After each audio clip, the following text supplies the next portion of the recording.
Bon, voilà, donc on démarre, hein. Donc aujourd'hui, je vous propose la session Spring Boot, donc l'introduction à Spring Boot. Donc on va voir quelques fonctionnalités intéressantes. Et donc, j'espère que je vais vous convaincre que Spring Boot permet quand même d'accélérer les développements. Voilà, donc le plan, c'est le suivant. Donc je vais déjà vous présenter ce que c'est. Normalement, vous connaissez déjà Spring pour ceux qui étaient à la session d'avant. Ensuite, donc, je vais vous présenter Spring Boot. Donc, on va balayer un peu les fonctionnalités principales de Spring Boot.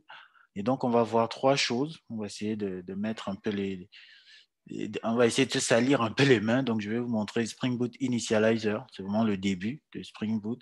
Après, on va voir comment faire les logs avec Log4j dans Spring Boot parce que les logs, hein, c'est vraiment indispensable dans toutes les applications. Et puis, on va voir quelque chose qu'on appelle Spring Boot Actuator. Voilà, donc c'est Spring Boot qui va vous aider pour vos applications en production. Et il y a un slide où j'ai marqué pour aller plus loin, c'est juste un lien vers la documentation pour approfondir vos connaissances. Alors, Spring Boot. Bon, vous connaissez déjà Spring, hein, ou pas? Vous m'entendez? Oui, mais si on vous entend, vous avez expliqué ça Ok, bon, c'est pas grave, je vous entends mal. Euh, ok, donc Spring Boot. Spring Boot, donc c'est effectivement, ça fait partie de Spring. Ça fait partie des Spring. Et en fait, il faut le considérer comme vraiment un couteau suisse pour le développement des applications Java. Vous savez, c'est quoi un couteau suisse ou pas? On ne connaît pas, monsieur.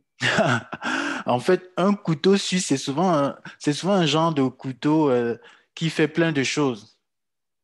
En fait, il a quelque chose.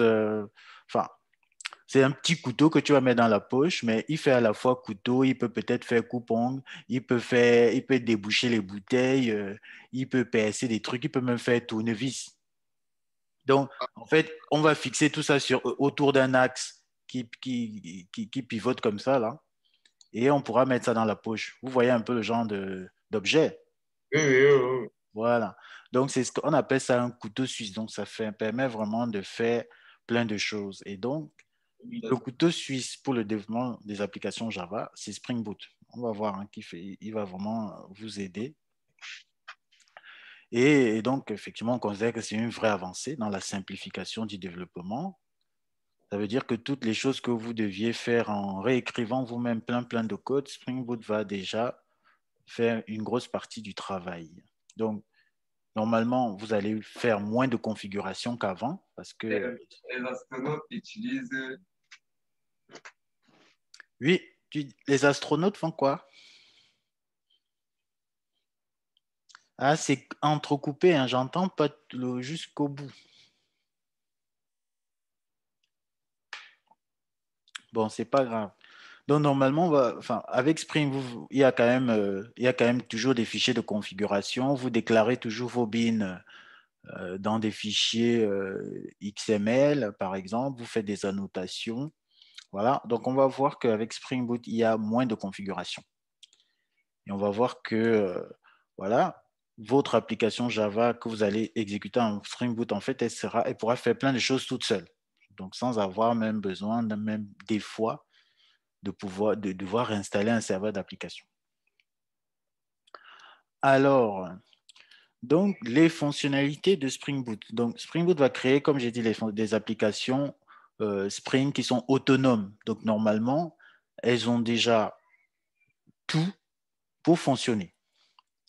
Donc, pour fonctionner, notamment, elles vont embarquer directement, embarquer directement Tomcat, par exemple, enfin, des petits serveurs d'application. Ou alors d'autres serveurs comme Jetty, voilà, Undertow. Donc, c'est des petits serveurs d'application. Donc, vous pouvez avoir un fichier WAR, mais vous n'allez pas le reprendre pour aller déployer sur Tomcat, comme on l'a vu dans d'autres sessions. Voilà. Et après, Spring Boot va fournir ce qu'on appelle des dépendances starter. Donc, starter, vous connaissez déjà Maven, hein, et vous savez que dans Maven, pour rajouter une librairie qui va vous servir, vous rajoutez une dépendance.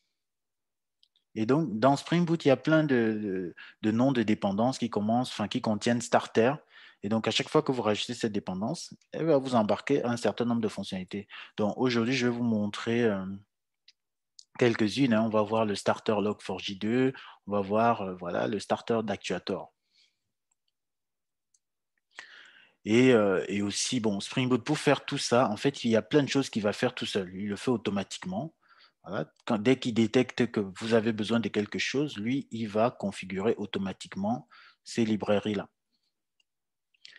Et aussi, il va vous fournir des applications, des fonctionnalités pour la production. Parce qu'en production, par exemple, en fait, par exemple, vous avez besoin souvent d'avoir des métriques. C'est-à-dire, est-ce que votre application qui accède, par exemple, à une base de données, est-ce qu'au niveau de la base de données, j'ai encore suffisamment, est-ce que mon pool de connexion, par exemple, est suffisamment dimensionné? Ou alors, quel est le nombre de connexions simultanées que j'ai à l'instant T? Ou alors, si mon application appelle certains partenaires, peut-être qu'il y a un web service qui est déployé quelque part. Est-ce que le web service, il est toujours disponible? Voilà. Donc, toutes ces vérifications d'état-là, Spring Boot va normalement embarquer, en tout cas, si vous rajoutez les bonnes dépendances, Spring Boot va vous aider à disposer de toutes ces fonctionnalités-là. Vous n'allez pas devoir recoder vous-même une classe qui va vous donner le statut de la base de données, le statut, par exemple, d'un web service qui vous permet d'effectuer un calcul, ou le statut, par exemple, d'un serveur FTP. Est-ce qu'il est disponible pour que vous puissiez déposer des fichiers dessus? Il y a tout dans Spring Boot pour vous permettre d'avoir le statut de l'état de votre application sans avoir à faire plein de développement. Et donc, il fait tout ça sans générer plein de code que vous allez peut-être récupérer pour intégrer dynamiquement dans votre application. Vous n'allez pas refaire des configurations XML dans tous les sens. Voilà. Donc, il essaye vraiment d'être le plus simpliste possible. Donc, on va voir un peu quelques exemples. Bon, donc, on va commencer donc, par Spring Initializer. Parce que ce qu'il faut savoir, c'est que pour créer une application Spring Boot, il y a plusieurs façons. Donc, la première façon, c'est Spring Initializer. Dans Eclipse aussi, il y a un plugin qui s'appelle Eclipse voilà, STS. Donc, si vous êtes sur Eclipse, vous allez pouvoir initialiser vos applications Spring Boot avec ça. Ou alors, vous pouvez toujours créer manuellement un projet Spring Boot.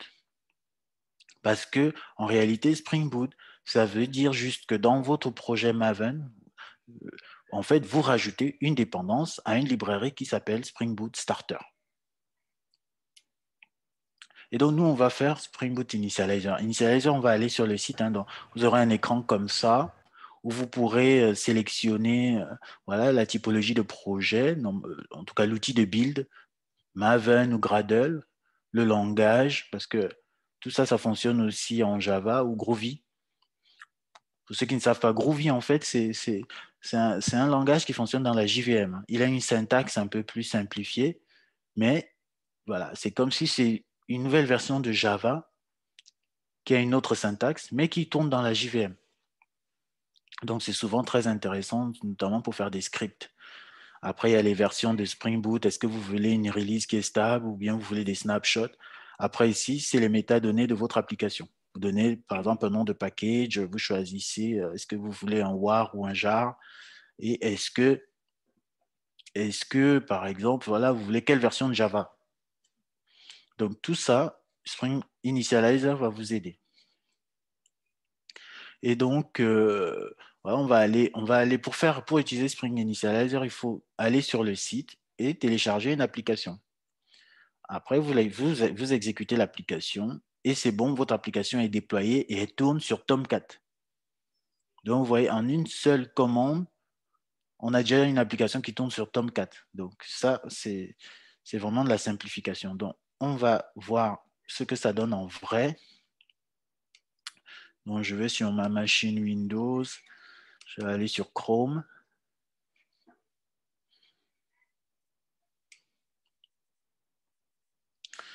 Sur Chrome, on va chercher Spring, voilà, Initializer, il est là. OK. Donc, comme je vous ai dit, donc ça, c'est Spring Initializer. Donc, on va laisser Maven, on va laisser Java. On prend la version par défaut, la 2.4.3. Voilà, dans notre package groupe, donc on va mettre Capsiki. Voilà, c'est notre démo. Voilà, Capsiki, démo project. On va faire en war, on va laisser Java 11. On va rajouter une dépendance, voilà, Spring Web, par exemple. Et donc, on va générer quelque chose. Voilà. Donc, on a généré notre application. C'est cette application-là, démo. Et voilà, démo. Démo, je vais la mettre dans un répertoire de travail. Là, par exemple, TP3. Je colle. Donc, je vais dézipper.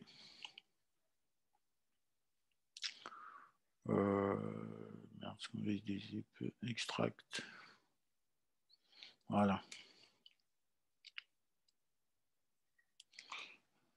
OK, donc j'ai démo qui apparaît là. Donc, vous allez voir que démo, c'est une application Maven. Hein, donc, il y a un POM. Si on regarde son POM, voilà, il y a déjà quelques dépendances qui ont été déclarées. Voilà, voilà toutes les données qu'on a remplies dans le formulaire. Bon, sauf la version, parce qu'automatiquement, il commence toujours par une version 001, un snapshot. Et voilà, ça, c'est la description qu'on avait donnée. Et la version de Java et la dépendance Spring Boot Starter Web. Voilà. Et tout de suite, il a mis un starter Tomcat avec un scope provided et il a fait un starter test. Voilà. Et plus, il a rajouté un plugin, voilà, Spring Boot pour Maven. C'est ça qui va nous permettre d'exécuter notre application. Voilà. OK, donc on va tout de suite exécuter et voir c'est quoi cette application. Donc je vais là, je vais sur, je vais là-dedans. Ça, c'est Git Bash. Je ne sais pas si vous avez installé Git Bash. Bon, vous pouvez utiliser Git Bash ou vous pouvez utiliser même la ligne de commande. Hein. C'est toujours pareil. Donc là, on est où là? Administrateur, donc on va aller dans Documents. Voilà, Documents, c'est le TP 003. Voilà, TP 003. Démo. Tac, tac. Démo encore.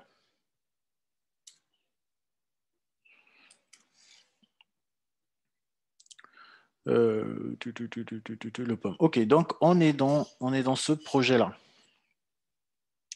Et donc, pour démarrer notre application, on avait dit c'était une simple commande. Donc, on va faire Maven Spring Boot. Voilà. Run. Et on lance. Voilà. Donc, on attend. On va voir ce que ça va donner. Voilà. Donc, il a bien trouvé que c'est un projet Maven. Il commence le build.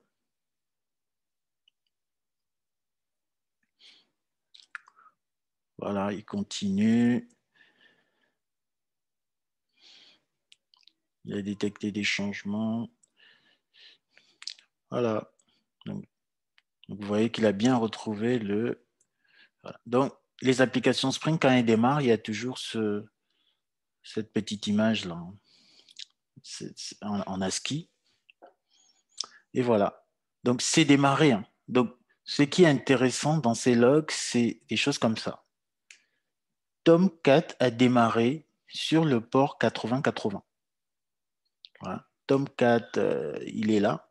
Donc, ça veut dire qu'il y a un Tomcat embarqué dans votre application Spring Boot. Et il a déjà démarré. Donc, on a dit sur le port 8080.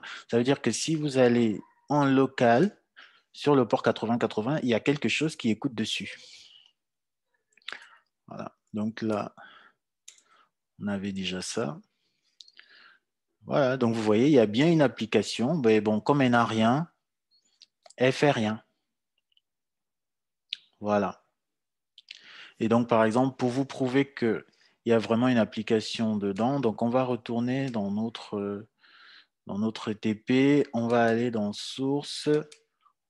Voilà, je vais vous montrer la classe qui fait office, voilà, qui gère tout ça. Donc, c'est cette classe-là. Et donc, voilà, qu'est-ce qu'on va faire? On va rajouter, on va faire un Hello World. Donc, pour faire ce Hello World, je rajoute ces annotations. Voilà, reste contrôleur. Voilà, et je fais un hello. Alors, effectivement, il faut rajouter il faut faire tous les imports qui vont bien. Donc, on a un rest contrôleur. Donc, tous ces imports-là, j'en aurai besoin.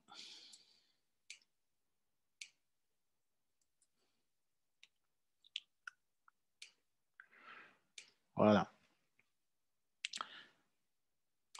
Voilà, donc vous allez voir que j'aurai un web service qui va commencer déjà qui est exposé sur ce contexte-là, le contexte hello. Et donc, hello, request param. Donc, il y aura un attribut que je pourrais mettre name égale quelque chose. Avec la valeur par défaut, c'est Word. Et donc, il va m'écrire normalement hello world. Donc, on va voir ça. Donc, je retourne là-dedans. Donc, j'arrête mon application. Je la relance. Et donc, on va voir si j'ai bien une application Hello World qui s'affiche sur le navigateur. Donc, s'il y a des choses que vous ne comprenez pas ou vous avez des questions en cours de route, il ne faut pas hésiter. Hein. Donc, c'est bon pour vous jusqu'ici? Oui, c'est bon, monsieur. Voilà. Donc, j'ai redémarré mon application Spring Boot. Et donc, normalement, comme j'ai positionné ce mapping, donc si je fais Hello, je dois tomber sur quelque chose. Hello. Voilà, je tombe sur Hello World. Et en plus, j'avais dit que j'ai aussi un attribut name que je peux utiliser. Voilà. Si je rentre Capsiki, Hello Capsiki. Voilà. Donc, je ne sais pas si vous vous souvenez des anciennes sessions. Pour faire ça avec l'API Servlet, c'est beaucoup de classes.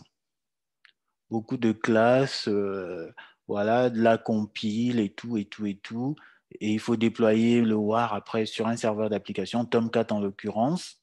Mais là, je suis parti faire du Spring Initializer, j'ai récupéré le WAR, j'ai lancé une commande Maven et ça m'a lancé un Tomcat et j'ai déjà mon application qui est prête.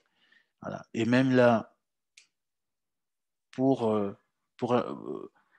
avoir l'application web, je fais juste ce mapping. Voilà. Donc, ça, c'est Spring Initializer. Donc, j'espère que vous avez compris à quoi il sert Spring Initializer. Hein. Vous pouvez faire plein d'autres choses parce qu'il y a beaucoup de dépendances. Donc, ce sera en fonction de vos besoins. Mais rien que pour démarrer, commencer une application, c'est déjà assez puissant. Donc, si on continue, qu'est-ce qu'on a prévu ensuite? Voilà. Voilà, donc on a déjà fait le Hello World. Hein. Donc, en fait, le Hello World, vous pouvez le faire ici, dans Spring.io Quick Start. Voilà, donc c'était ça, donc on l'a fait. Maintenant, on va voir Log4j. Euh, donc, les logs, donc tout le monde sait ce que c'est qu'un log. C'est quoi les logs pour vous?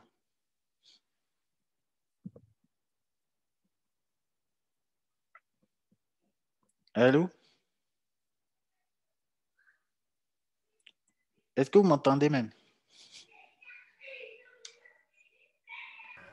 Oui, oui, on t'écoute. Oui, donc c'est quoi pour vous, c'est quoi les logs?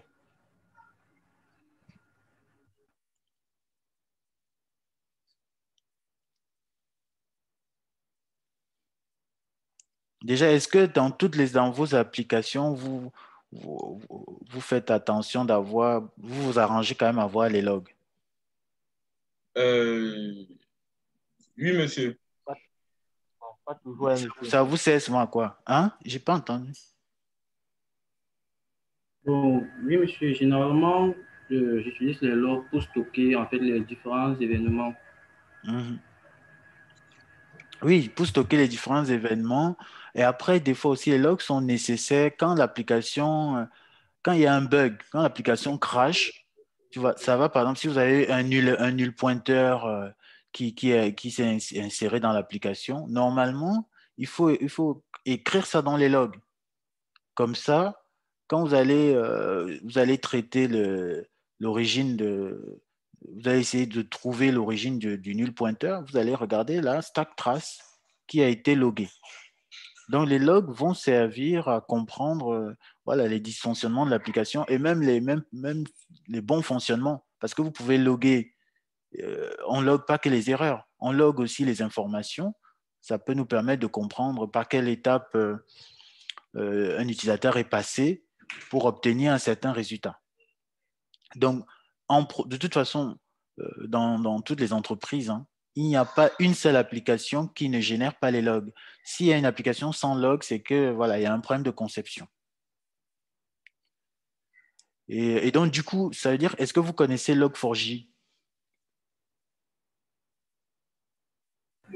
Non, pas personnellement. Mais vous loguez avec quoi alors? Est-ce qu'il y a un framework que vous utilisez ou vous écrivez seulement des prints comme ça, là, directement sur la console ou dans un fichier que vous faites vous-même? Bon, j'enregistre manuellement les différentes opérations dans un fichier. Ah voilà, donc ça clairement, il ne faut plus faire ça.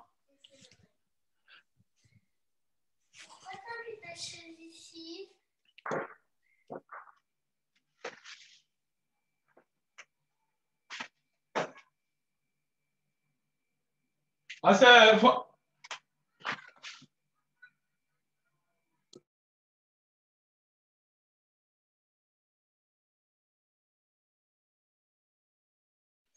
Voilà, désolé, j'ai dû chasser les enfants là.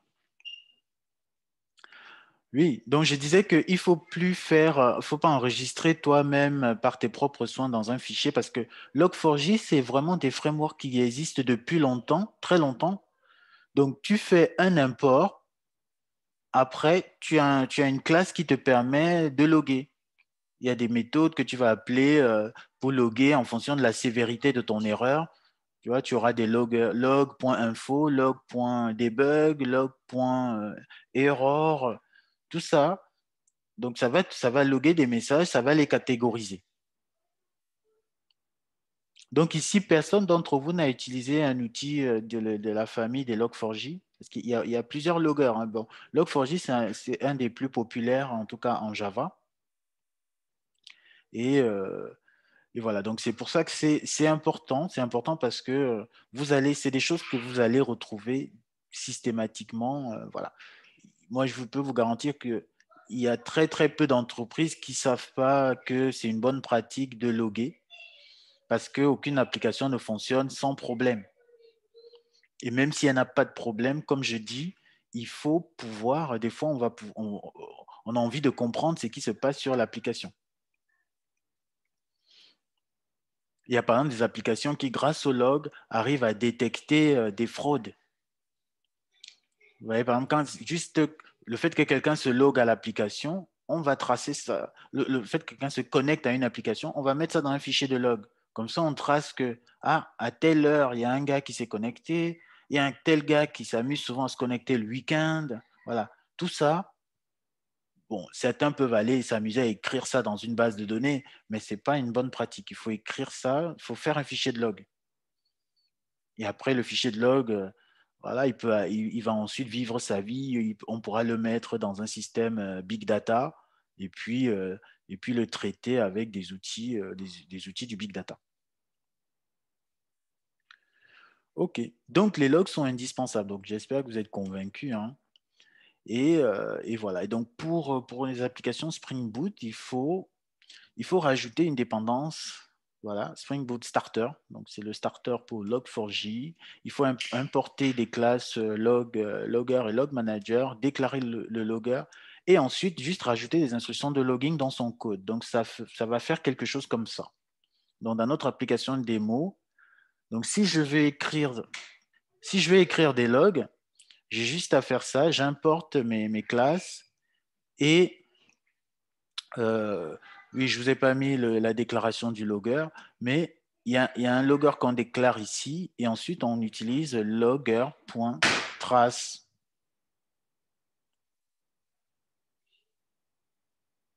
Ensuite, on utilise logger.trace, logger.debug. Donc, tout ça, c'est des niveaux différents de log en fonction de la gravité. Donc, les erreurs, il faudra loguer avec logger.error. OK, donc on va voir ce que ça donne en vrai. Donc, on retourne dans notre application. Donc, c'est celle-là. Donc, je vais copier ce que j'avais déjà fait pour ne pas perdre du temps à y réécrire tout ça. Donc, ça, c'est un nouveau mapping. Donc, pour générer ça, on va juste devoir taper /logs. Et donc, on fait tous les autres imports. Voilà, on fait ces imports-là. Voilà, donc ça, c'est les imports pour nos logs. Et surtout, on déclare le logger. Et pour qu'il fasse le travail. Hein. Tac. Voilà, donc ce logger est là. Donc sa portée, elle est dans toute cette classe. Donc on peut l'utiliser dans toutes les méthodes. Hein. Donc on peut même loguer ici au niveau du mapping hello. Là, on a logué ici. Bon, par contre, ce n'est pas tout. On avait dit qu'il fallait rajouter la dépendance starter dans le POM. Voilà, donc notre POM, il est là. Donc je lui rajoute sa dépendance. Tac. Voilà. Et comme ça, non seulement j'utilise les classes, ces classes-là du starter, mais grâce à ma dépendance, Spring Boot va aller récupérer voilà, toutes les librairies dont on a besoin pour que ce code il fonctionne. Voilà. Donc, normalement, tout est bon. Je retourne encore dans mon Git, dans mon Git bash. Là. Donc, je relance encore. Toujours la même commande. Je fais un run. Donc, il va tout faire. Hein, il va tout compiler. Démarrer le Tomcat embarqué. Et exposer l'application sur le port 8080.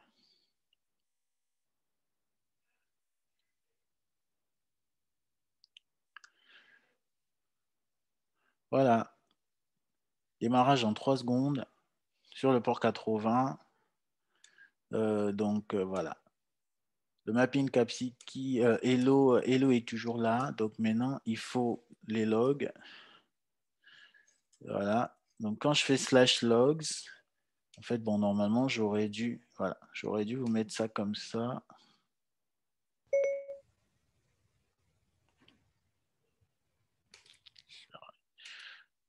Voilà. Tac, tac. Donc, si je vous mets ça, comme ça, vous allez voir à chaque fois comment les logs. Voilà. Donc, vous voyez comment ça change. Hein, il écrit les logs. Et même, j'ai fait, je crois que j'ai rajouté quelque chose comme ça, un attribut, message. Voilà. Donc, il écrit les logs, il écrit, et vous voyez que vous aurez, dans votre fichier de log, vous aurez directement les catégories.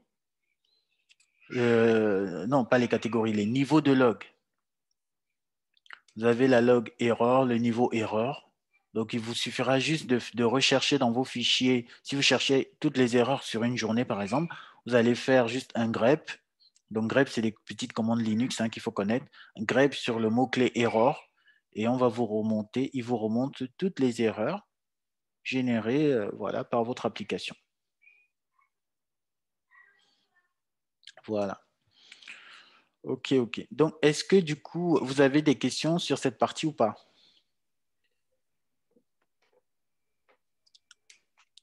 Vous avez bien compris l'utilité, hein?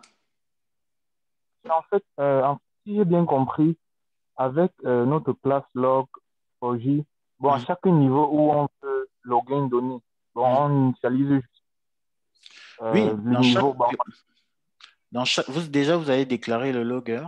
Effectivement, votre code va être composé de plein de méthodes et vraiment, à chaque endroit où vous avez besoin de recueillir soit une information, par exemple, quand vous appelez une méthode, si vous voulez, par exemple, loguer les paramètres d'entrée, vous faites logger.info au début de la méthode. Vous voyez, par exemple, ici, si je veux savoir qu'est-ce qu'on a logué, qu'est-ce qu'on a mis, je vais mettre ici, par exemple, logger.info name. Du coup, dans mon fichier de log, à chaque fois que hello est appelé, il y aura cette ligne qui va se rajouter dans le fichier de log. Voilà. Et pareil, si je fais un traitement, je sais pas, je fais un try de quelque chose, je catch une exception. Dans la partie où je catch l'exception, je peux faire un logger.error pour dire que ça s'est mal passé, je vais récupérer cette erreur, je la mets dans le fichier de log. Et là, je vais utiliser cette instruction. et monsieur, le fichier là, il est généré à quel niveau? Le fichier, en fait, ça, on n'a pas vu. Peut-être qu'on va vous mettre ça pour le Digital Café. En fait, pour l'instant, il est généré en sortie standard. C'est ça cette sortie standard. Donc, ce n'est pas dans un fichier. Mais si vous faites bien la config, je ne sais pas si je vous ai mis le lien. Quand vous allez, attends, on va peut-être regarder tout de suite. Quand vous allez essayer d'approfondir, vous allez voir qu'avec Log4j, je peux configurer une sortie dans un fichier où j'indique moi-même le nom. Et je peux même dire que pour telle catégorie, pour telle classe, je veux dans un fichier à part. Pour telle autre classe, je veux dans un autre fichier qui a un autre nom. Donc ça, Oui, monsieur. voilà. Donc ça, c'est des choses qui, bon, j'ai pas voulu mettre ça parce que ça prend un peu plus de temps.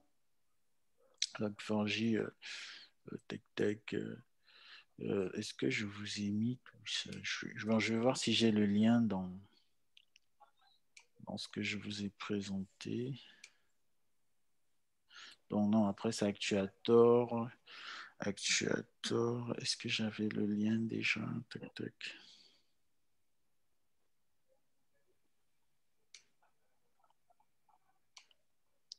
Voilà, donc j'ai des choses comme ça. Spring Boot Logging, donc il y a ces liens que je pourrais vous donner aussi. Vous allez voir comment tout ça fonctionne. Voilà, donc en fait, par défaut, il est écrit sur la console. On appelle ça les appenders. Il va écrire donc sur la console appender, mais vous pouvez avoir des file appenders, des rolling file appenders, ce qui veut dire qu'en fait, quand un fichier va par exemple atteindre une certaine taille, il va faire un rolling, il va archiver le fichier, il va créer un nouveau. Donc, vous avez ces fonctionnalités-là que vous n'avez pas à recoder. Parce que au début, là, il y a un d'entre vous qui disait qu'il écrit lui-même dans un fichier, mais imaginons que le fichier grossisse beaucoup. Comment tu fais, tu dois écrire dans ton code le fait que, je vais passer à un autre fichier. Donc tout ça, en fait, vous n'avez pas besoin de faire. Voilà. vous voyez, vous allez devoir rajouter un fichier XML comme ça et vous déclarez. Vous déclarez un pattern, c'est-à-dire quel est le format. Parce que là, quand je vous montre cette log, en fait, il y a déjà un format de log, c'est-à-dire la date, le niveau, le process qui a généré la log, la catégorie de la log. Donc, la catégorie, c'est la classe dans laquelle la log a été générée et le message. Donc, ça, c'est un format. Et c'est le format par défaut. Donc, c'est pour ça que Spring Boot est intéressant. Il fait des choses par défaut. Mais en réalité, vous pouvez vous-même refaire le format, redéfinir le format avec ce type de déclaration dans un fichier log4j de spring.xml. Ensuite, vous pouvez choisir l'appender que vous voulez. L'appender, en fait, c'est dans quelle sortie vous allez le faire. Donc là, c'est un appender de type rolling file. Donc, c'est un fichier. Donc, par exemple, ça va vous générer ce fichier log Spring Boot log4j2. Et après, ça va faire le rolling. C'est-à-dire que, par exemple, à la fréquence à laquelle vous avez fait le rolling, donc, par exemple, si la taille atteint 10 mégas, ça va l'archiver dans un GZ. GZ, c'est comme un zip. Hein. Voilà. Donc, vous aurez toutes ces fonctionnalités-là que vous pourrez utiliser. Et après, vous décidez, hein, est-ce que j'écris, vous voyez là, il dit, avec cette instruction, il dit que tous les logs des types info, je les mets dans la console et je les mets aussi dans le fichier. Voilà. Et là, il dit par exemple que toutes les classes dont le package commence par comme ceci, je ne log que le niveau trace. Donc après, vous avez vraiment une latitude, plein de combinaisons que vous pouvez faire. Donc pour mettre dans le fichier, c'est ça la conf. Hein. Donc ça, cette conf, on l'a vu. On a rajouté le starter. En fait, pour écrire vraiment dans un fichier et que vous puissiez l'archiver et tout, comme ça se fait dans tous les environnements de production, il faut rajouter en fait ce fichier de config. Donc ça, c'est des choses que vous devez faire par vous-même. Peut-être que ça peut être l'objet d'un digital café. Voilà. Donc, est-ce que du coup, j'ai répondu à la question alors?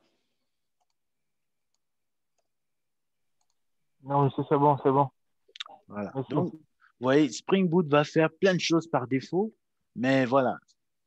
Pour répondre à tous les besoins, il faudra quand même un peu bosser. Mais vous voyez qu'il a déjà mis tout en place. Tout ce que vous aurez à faire, c'est le fichier de configuration. Et puis, vous pourrez du coup mettre vos logs où vous voulez. Mais si vous ne faites rien, il va écrire ça dans la sortie standard, donc sur la console. Et donc, ça peut tenir pour les devs, mais pour la prod, la console, ça ne marche pas.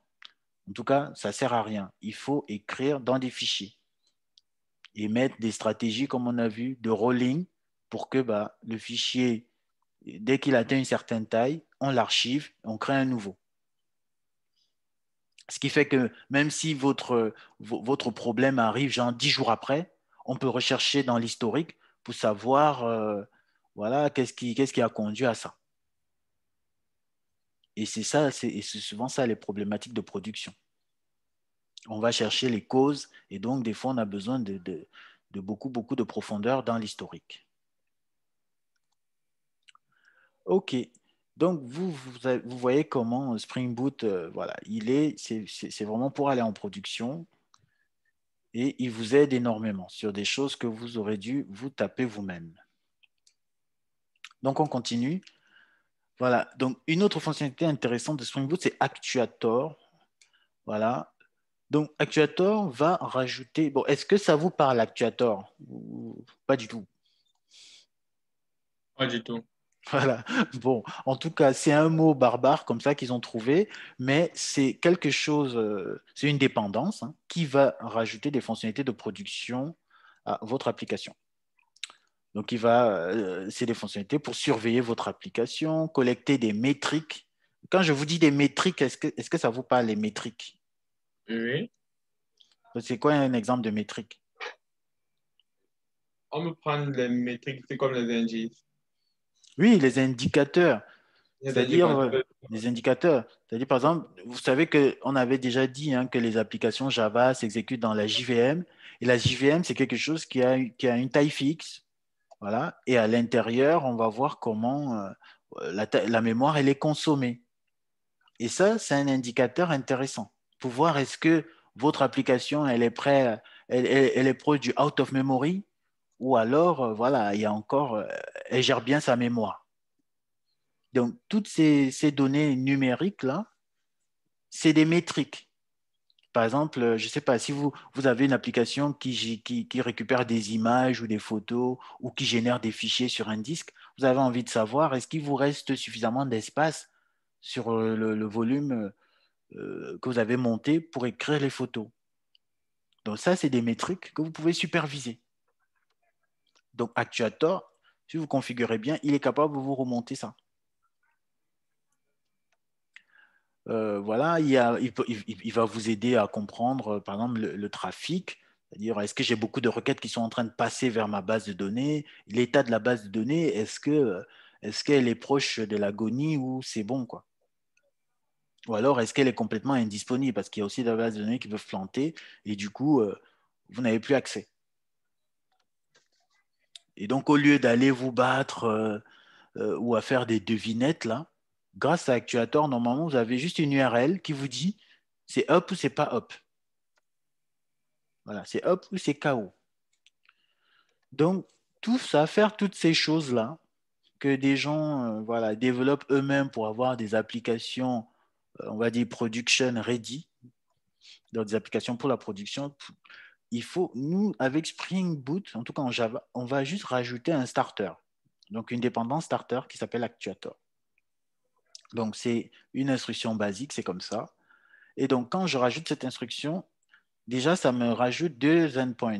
Les endpoints, c'est ces chemins-là on a vu qu'on rajoutait pour des endpoints à nous. Nous, on les rajoute avec un request mapping. On rajoute un mapping. Mais quand vous rajoutez ça, Actuator, il va lui-même vous rajouter, il va faire le mapping, vous ne le verrez pas, mais vous aurez quelque chose qui s'appelle health et quelque chose qui s'appelle info. Donc, health, c'est censé vous donner l'état de l'application. Donc, on va voir à quoi ça ressemble. Et par contre, il y a plein d'autres choses que ça peut remonter. Mais pour ça, il faut modifier, il faut faire une config. Donc, par exemple, vous pouvez rajouter une instruction, cette instruction-ci, rajoute-moi les endpoints de management ou d'administration. Voilà, tout, je mets étoile, je rajoute ça dans application.properties. Et du coup, j'aurai droit à d'autres endpoints comme env, les métriques. Je pourrais même faire un thread dump. Vous savez, c'est quoi un thread dump? Non. Ou bien même un heap dump? Non. Non. Voilà, en tout cas, c'est toujours lié à la JVM. C'est-à-dire que la JVM, je vous ai dit, c'est vraiment un espace mémoire qui est dédié à tout ce qui se passe dans Java. Et donc, dans Java, on va plus parler de process. Dans un OS, les programmes qui s'exécutent dans l'OS, ce sont des process. Mais les programmes qui vont s'exécuter dans la JVM, parce que la JVM, c'est vraiment un espace dédié, un espace qui est fermé, les process qui s'exécutent dedans, on les appelle des threads. Et donc, des fois, pour comprendre ce qui se passe, imaginons que vous avez, par exemple, une application, elle est très lente, on ne sait pas qu'est-ce qui prend autant de temps. En fait, vous pouvez faire ce qu'on appelle un thread dump. C'est-à-dire que vous récupérez, vous prenez une photo de la mémoire, des threads à un instant T. Et du coup, vous regardez quels sont tous les threads, lesquels sont en attente, ils attendent sur quel traitement. Voilà, c'est ça le thread dump. Et pareil, il y a certainement un heap dump, un endpoint qui s'appelle /heap dump. Et donc ça vous donne toute la JVM, voilà. Ça vous fait un dump de toute la JVM, de tout ce qui se passe dans la JVM, à un instant T. Et donc, ça sert vraiment voilà, quand on a des problèmes. Quand on a des problèmes, on veut savoir ce qui se passe, on ne sait pas où on est bloqué.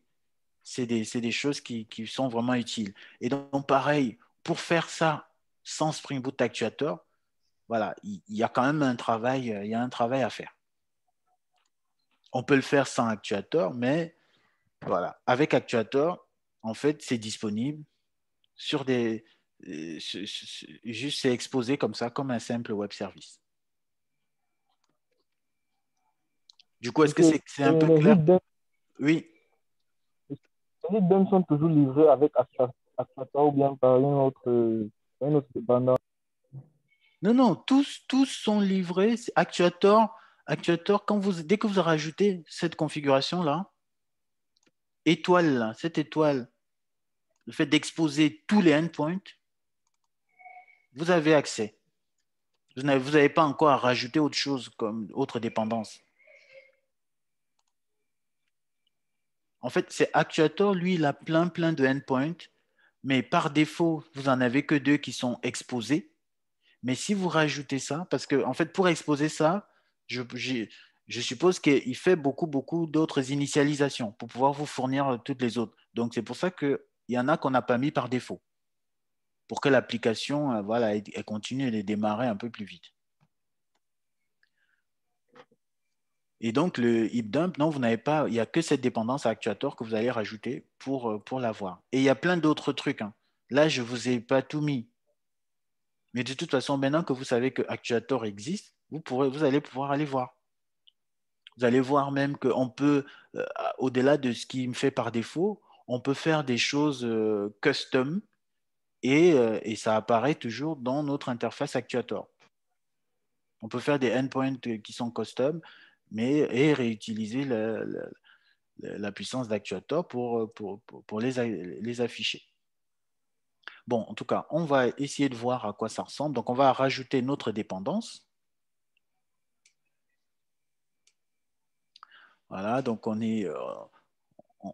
a bien avancé. Donc, la dépendance, donc je l'avais rajouté déjà avant quand je préparais tout ça. Donc, je reprends ça, je mets dans mon POM. Donc, comme je vous ai dit, c'est vraiment un coup de starter à chaque fois. Donc, le starter Actuator, il est là. Et donc, pour l'instant, je ne fais rien d'autre. Je vais juste relancer. Voilà, Spring Boot Run.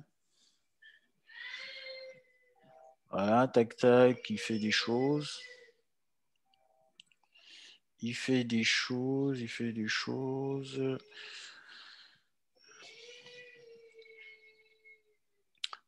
Donc, on va voir. Tac. Voilà, Spring Boot, donc il est en train de se battre pour démarrer. Voilà. Bon, vous voyez que quand même avec Actuator, on démarre déjà en 4 secondes. Voilà, et maintenant, on va aller sur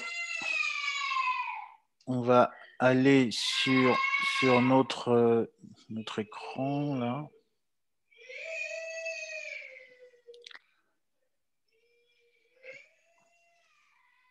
Bon, je mets localhost.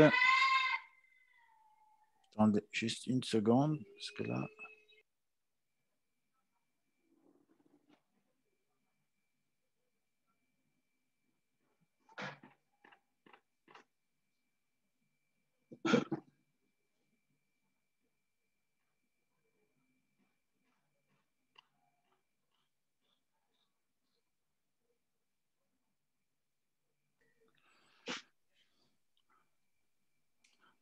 voilà, tac, tac.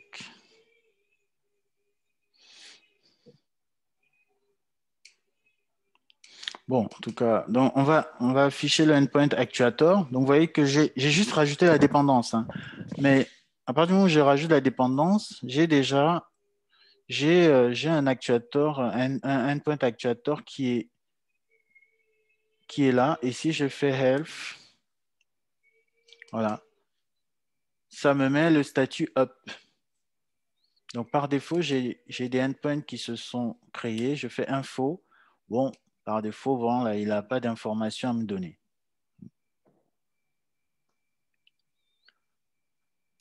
Voilà. Donc, par contre, si je teste d'autres endpoints, voilà, il va me dire qu'ils ne sont pas là. Ils sont en 404.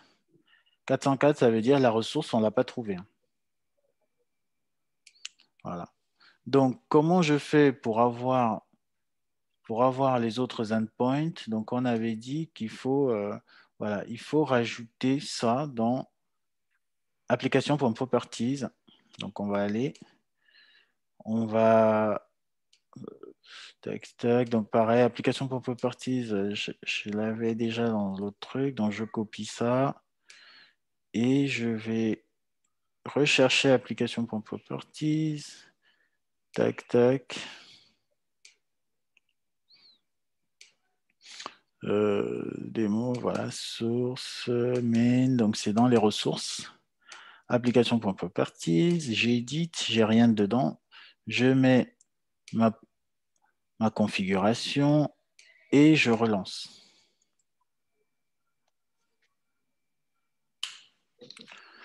Voilà. Donc, on repart.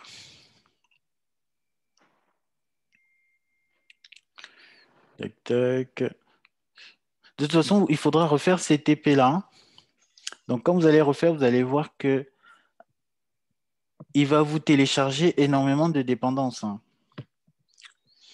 Bon, là, vous ne voyez pas parce que comme j'avais déjà fait le TP avant, les dépendances sont déjà en fait téléchargées dans mon repository en local, donc vous ne les voyez pas.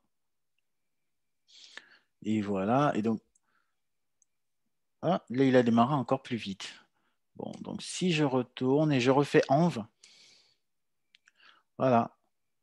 Donc, vous voyez que vous avez un endpoint qui va vous fournir énormément d'infos.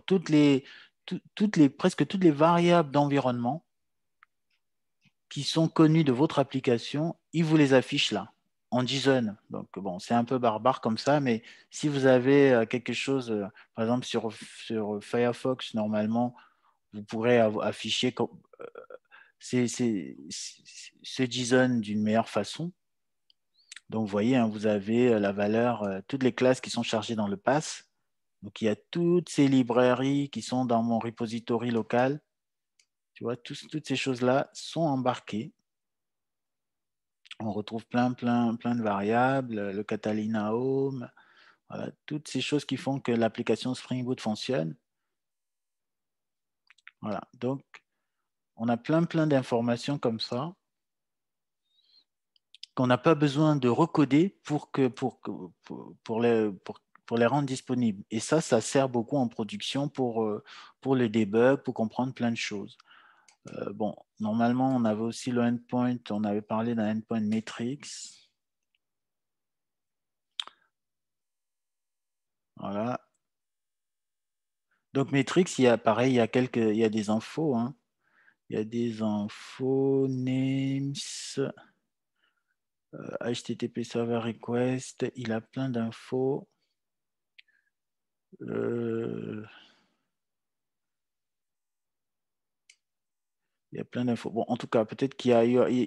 Donc, là, il vous met par défaut la liste des métriques qu'il est capable de compter. Après, il faut peut-être rajouter autre chose pour avoir la valeur de la métrique. Hein. Mais vous voyez déjà qu'il est capable de vous donner tout ça. L'état des trades, le nombre, voilà. La CPU, l'usage de la CPU. Donc, tout ça, il est capable. Il y a même des sessions Tomcat là, qu'il est capable de vous donner comme information. La JVM Memory Used. Donc, autant de métriques intéressantes que vous avez à disposition juste en ayant rajouté une dépendance. Voilà. Donc, vous avez rajouté la dépendance starter et vous avez rajouté, voilà, vous avez mis cette étoile dans cette propriété. Voilà. Dans Spring Actuator, c'est vraiment pour la production et voilà, il faut pas hésiter. Il faut pas hésiter à aller plus loin là-dessus. Voilà. Ok, donc moi, je pense que c'était à peu près tout hein, concernant Spring Boot. Voilà, donc voilà, je vous ai mis ces liens là pour pour Spring Boot Actuator. Voilà.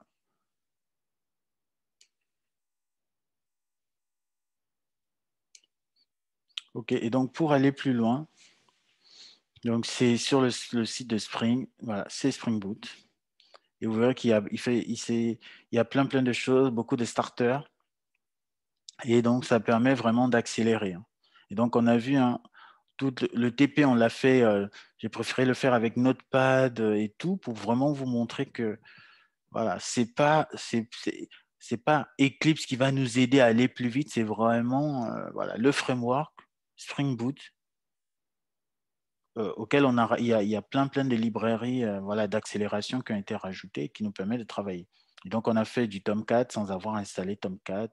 On a fait des logs juste en rajoutant nos dépendances. On a fait de l'actuator. Donc, on a énormément de fonctionnalités d'administration, des fonctionnalités de production, vraiment avec juste quelques instructions. Voilà. Donc, c'est tout normalement pour la session Spring Boot. Du coup, est-ce que vous avez des questions sur Spring Boot?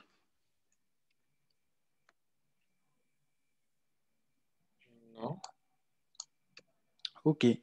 Donc, il faudra pas hésiter à refaire ces petits TP-là pour vraiment comprendre toute la philosophie.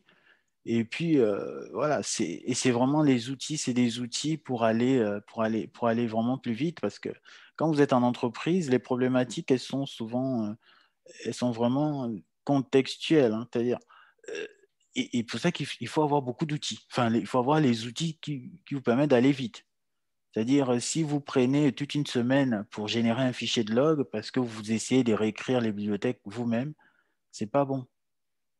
Parce que votre travail, on va vous demander d'implémenter plutôt une fonctionnalité précise dont l'entreprise a besoin et pas d'aller refaire la roue, quoi. Pareil, Actuator, c'est des fonctionnalités. On va vous dire, mais comment on n'arrive pas à connaître on voit qu'à chaque fois, le pool de connexion est saturé, mais on n'arrive pas à anticiper. Bah, parce qu'on ne sait pas monitorer. On sait pas, monitorer, ça veut dire surveiller. On ne sait pas surveiller. Mais grâce à un endpoint qui est exposé pour la surveillance, bah, on peut déjà. Vous pouvez même avoir un petit script qui, à chaque fois, fait le health. Il regarde. Et dès qu'il voit qu'on est passé de up à down, il envoie un SMS à quelqu'un. Ou alors il envoie un mail pour dire on est mort, l'application est tombée. Donc ça, maintenant, c'est possible grâce à ce type de framework où on voit qu'on fait toujours notre Java comme on faisait avant, mais avec deux, trois bonnes dépendances, l'application est vraiment beaucoup plus solide. Voilà, donc on est bon pour cette session.